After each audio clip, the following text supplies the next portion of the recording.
মানুষের জীবনে কখন কোন দুর্ঘটনা সবকিছু কেড়ে নেয় তা কেউ জানে না। একসময় যার সংসার ছিল, পরিবার ছিল, আপনজন ছিল, আজ তার পাশে কেউ নেই। শুধু আছে ব্যথা, একাকিত্ব আর আল্লাহর নাম। দর্শক, আমি এমন এক অসহায় মানুষের পাশে যার নাম সুলতান, বয়স প্রায় ৮০ বছর। ট্রেন পড়ে গেলাম, বাইরে ট্রেনে পা কাটা পড়ছিল। হ্যাঁ, ট্রেনে পড়ে যায়, আলু পড়তে মাথা কপাল হয়ে গেলে বড় হয়ে গেলে।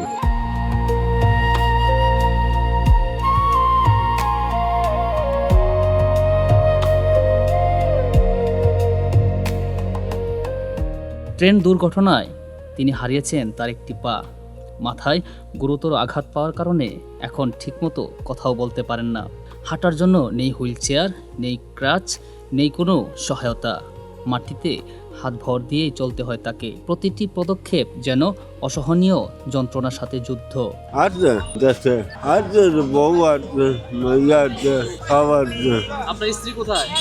মমতি ইচ্ছা মানটা বেরিয়ে নামাজ পড়তে মানটা কল্লমপুর আছে, কল্লমপুরে এসে না।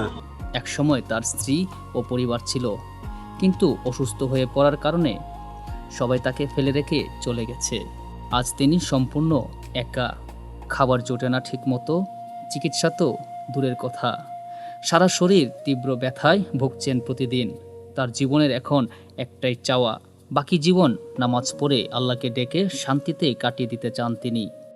একটু ভাবুন, যে বয়সে মানুষের দরকার পরিবারের সেবা, সে বয়সে সুলতান চাচা লড়ছেন বেঁচে থাকার যুদ্ধ। সমাজের বিত্তবান ও মানবিক মানুষদের কাছে আমাদের আবেদন, একটি হুইল চেয়ার, সামান্য চিকিৎসা আর খাবারের ব্যবস্থা তার বাকি জীবনটাকে একটু হলেও সহজ করে দিতে পারে। মানবতা এখনও বেঁচে আছে, শুধু দরকার আমাদের একটু সহানুভূতি।